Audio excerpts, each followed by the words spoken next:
I will maybe focus on some aspects rather. I will focus on Europe, and then I will focus on emerging market with some extra, and especially political risk. And then I will also talk a lot about Russia maybe.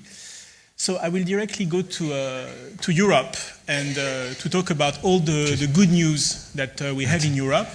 The first good news concerns Germany.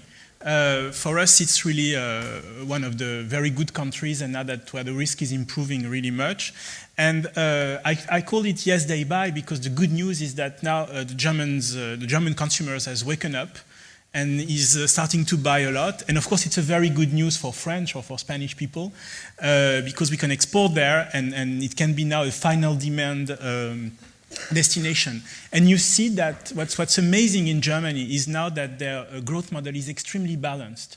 You will have next year very strong investment, although it was negative last year, stronger and stronger contribution, and also good exports. So now they rely on their domestic demand, but they also rely on external demand with the recovery. And I think that's of course thanks to all the efforts that the Germans have done. Now they can increase their salaries. It's one of the highest increase in Europe in terms of salaries, of cost of labor, you will see.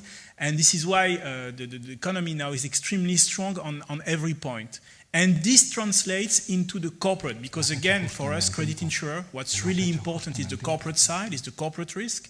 And you see that when you look at insolvencies, German insolvencies, everything is really rosy. When you look at the number, it's trending down. You will see there is something like 26,000 bankruptcy per year in Germany. You will see the French number soon. It looks a lot, but compared to France, it's really very decent, and plus the trend is positive. One of the characteristics of Germany is that you don't have so many insolvencies, but you have a lot of very strong insolvencies, meaning that sometimes you have those large corporates that fail. And this is very, very scary for a credit insurer, because credit insurers sometimes have to indemnify, and generally a bankruptcy would cost a lot in Germany. So this is why for us the German risk is not a zero risk generally. And you see, we try to grasp this by what we call the cost of insolvencies, meaning the debt to supplier of insolvent companies. And you see this is the green line. So it's a huge number, 25 billion euros, meaning that, of course, you have fewer bankruptcies, but because the German corporates are rather large, it costs a lot. Plus, you have those huge bankruptcies like Shaker, which is like billions of turnover. So again, for credit insurer, it's a lot. But you see also the trend is good. The trend is also getting down. So this is also for us the improvement that, let's say, the only weakness we would see in the corporate risk of Germany is getting better.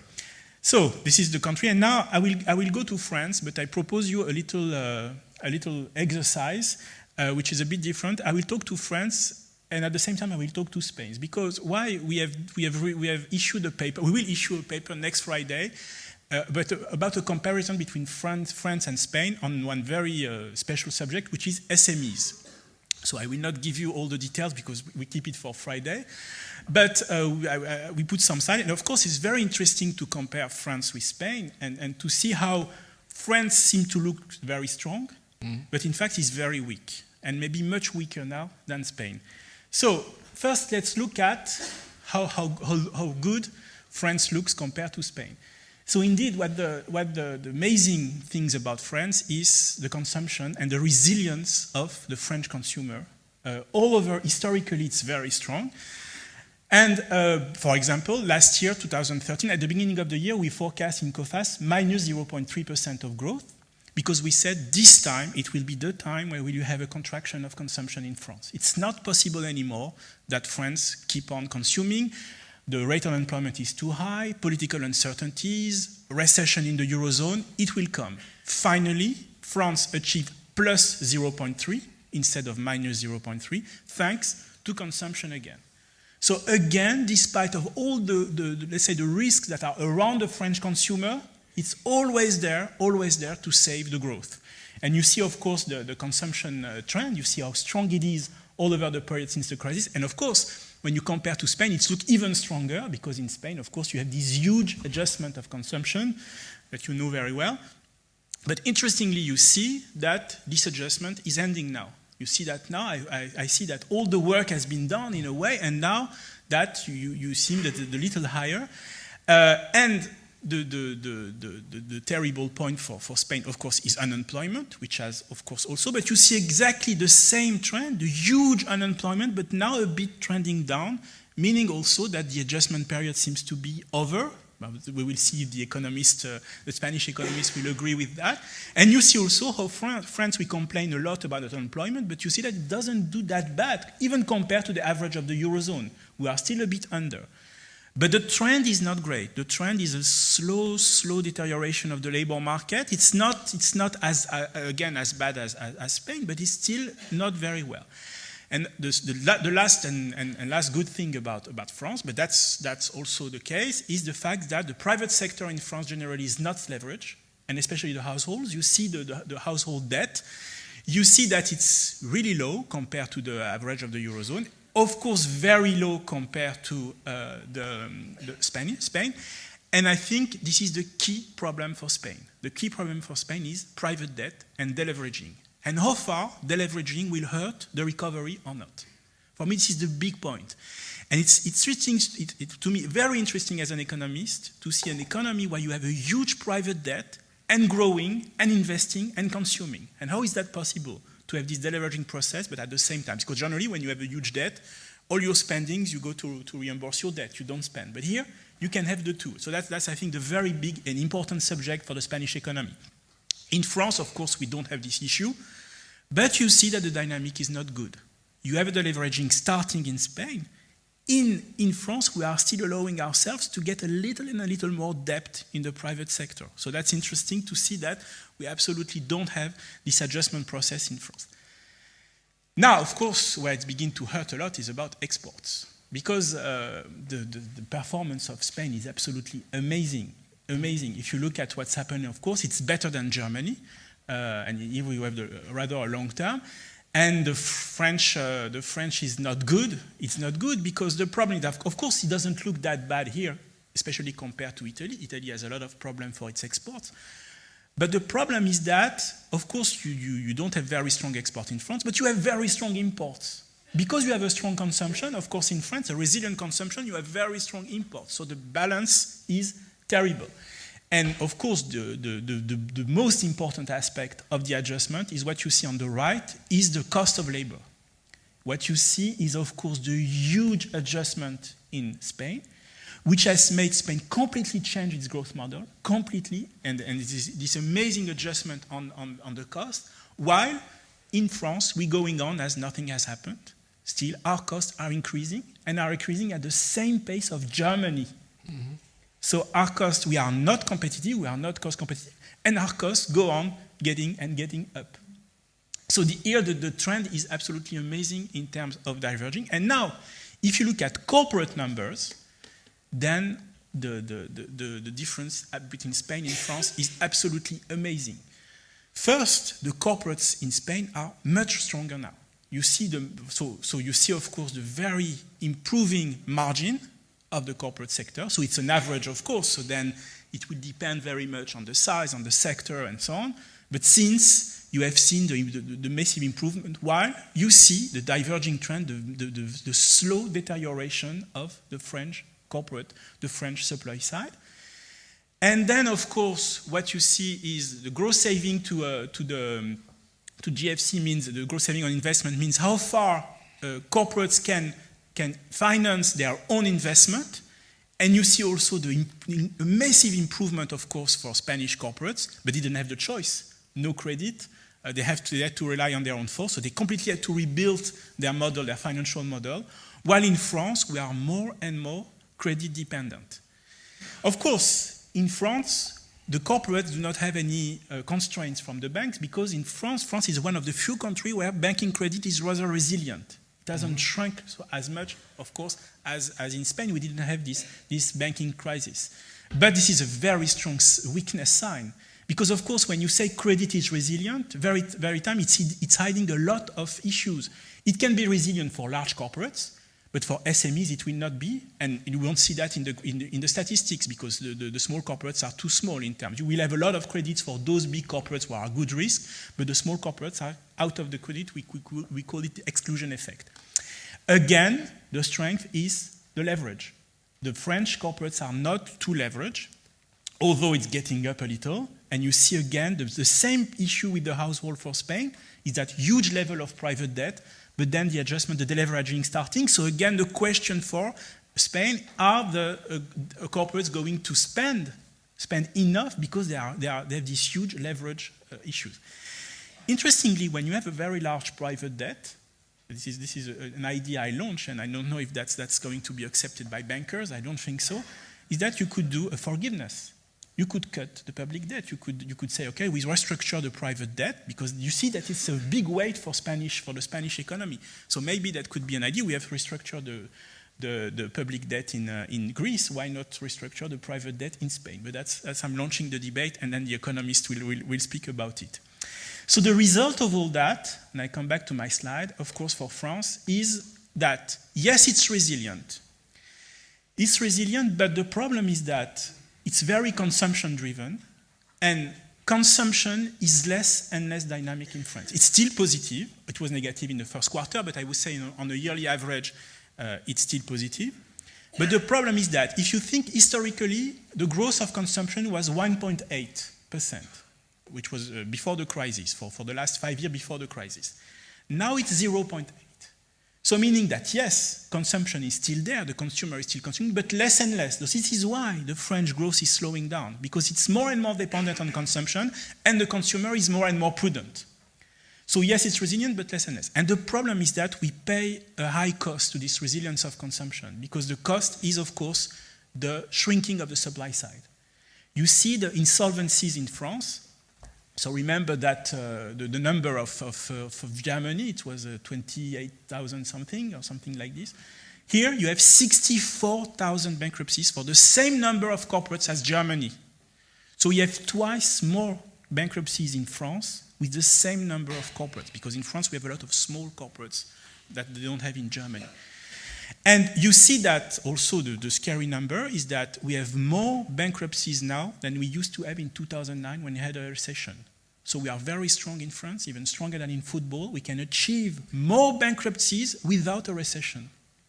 And why? Because this was the number I showed you about the situation of the corporates.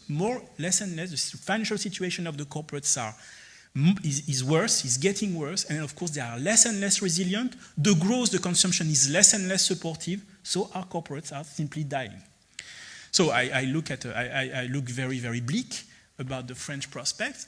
I must say that now we have reforms in our new governments, especially targeting this aspect. This is the good news, is that for the first time we have a government that is trying to tackle this subject of the cost on the corporates. Because this is the big issue now. We have now disappearing, shrinking tissue of corporates. This is why we need to really attack this corporate side. Finally, we do, if we come back to globally to Europe, we have now what we call a sector risk assessment. We are known for our country risk assessment. Now we have a sector risk assessment. And what we do to do that, we look at listed corporates. We aggregate some numbers like the debt, the turnover growth, the cash flow. And then we also look at our payment experience. We have a little model. We mix everything, and we turn it in a very simple risk score, which moderate risk in green and in dark, very high risks.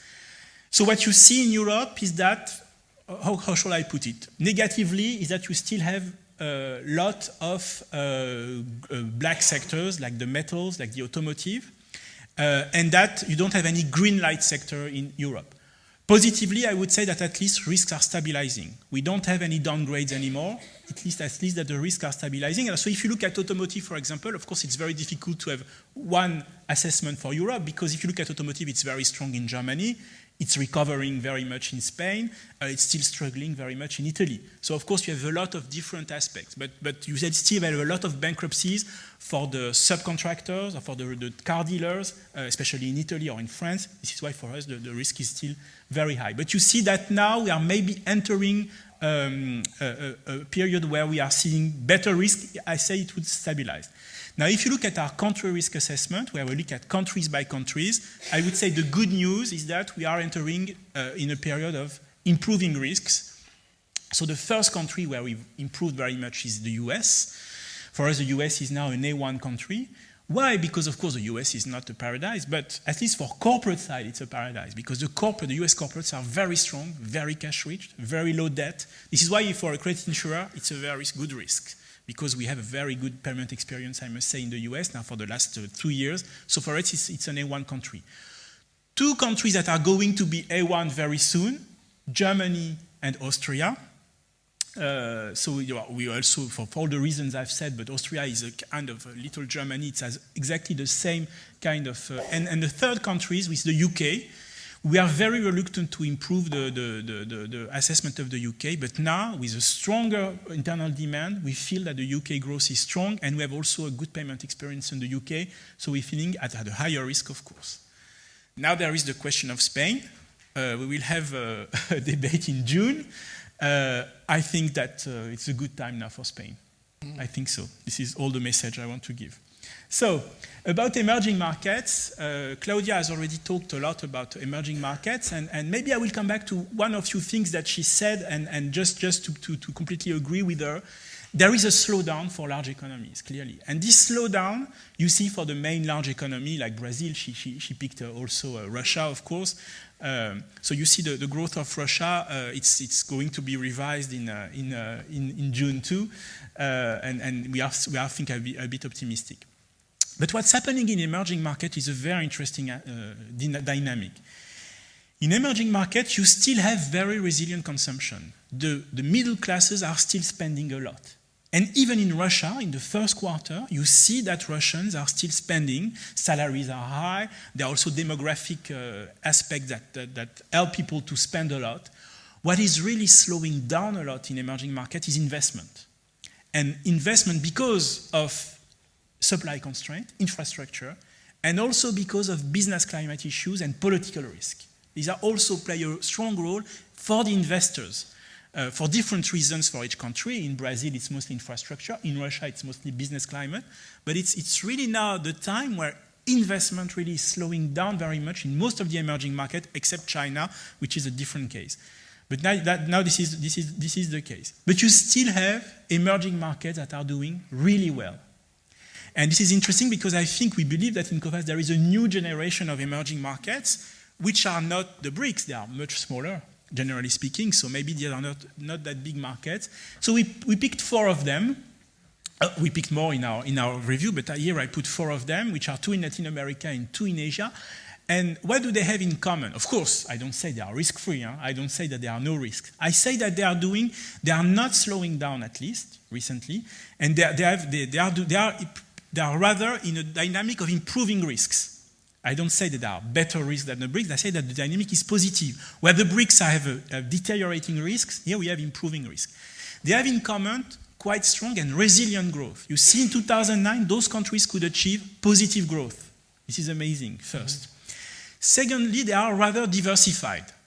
They have industries, they have rather many raw materials. Okay, you can discuss for some of them. Some of them are more diversified than others. Colombia is clearly a very diversified economy. It has raw material, it has a very strong industry now.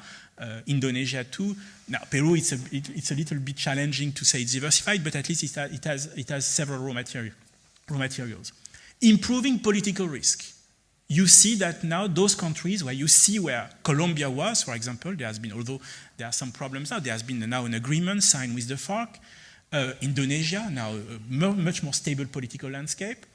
And also improving banks. They've done a lot of homework for banks and public finance. We look at Philippines was in terms of sovereign risk, now we have. So all these points make these countries very interesting. Of course, they are not as advanced as the BRICS. So maybe in a few years, they will experience the problems that the BRIC experience now. But I would say that for the years ahead, we have some quite good momentum for these countries. And those are interesting countries for Coface because we announced, for example, that we are going to be in Philippines. We also announced in Colombia. So for us, those are very interesting countries to be present in.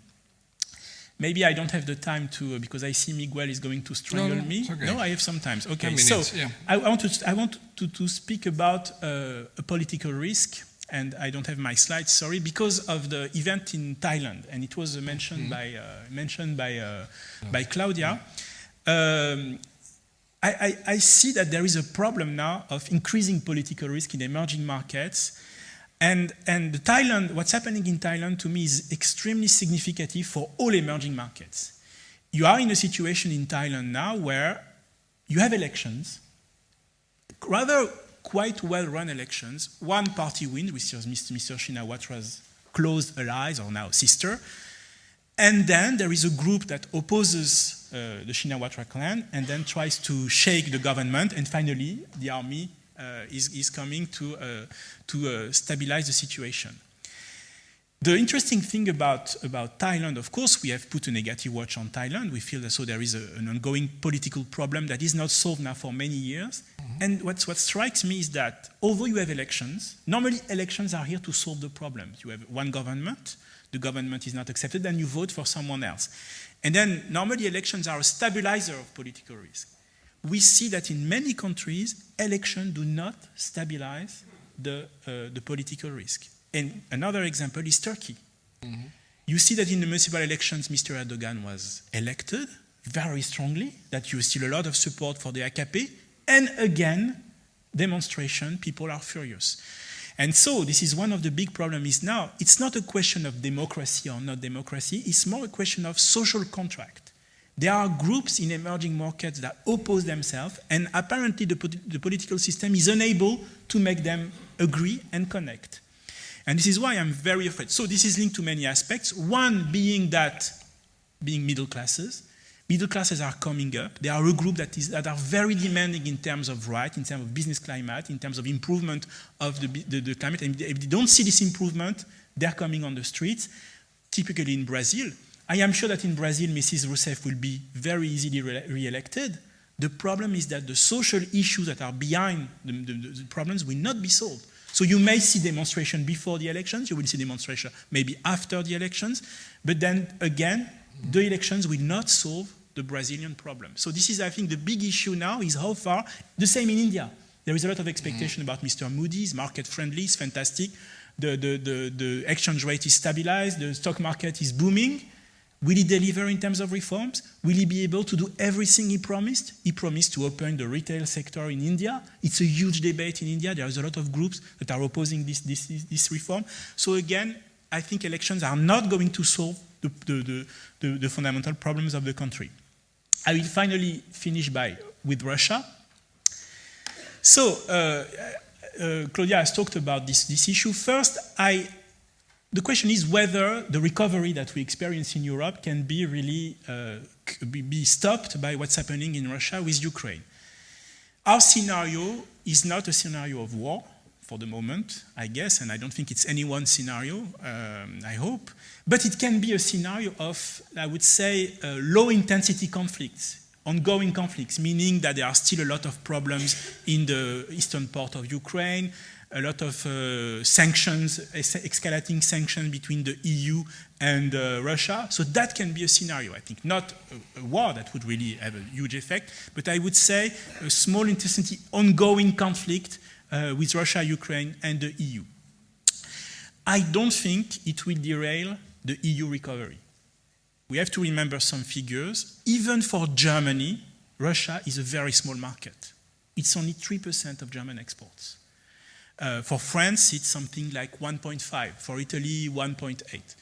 So again, yes, for some corporates, some big industries in those two countries, Russia is an important market, but it's not a key market. For France, for example, what's happening in Italy, the recovery of Italy, which our second export market, is much more important than what is happening in Russia.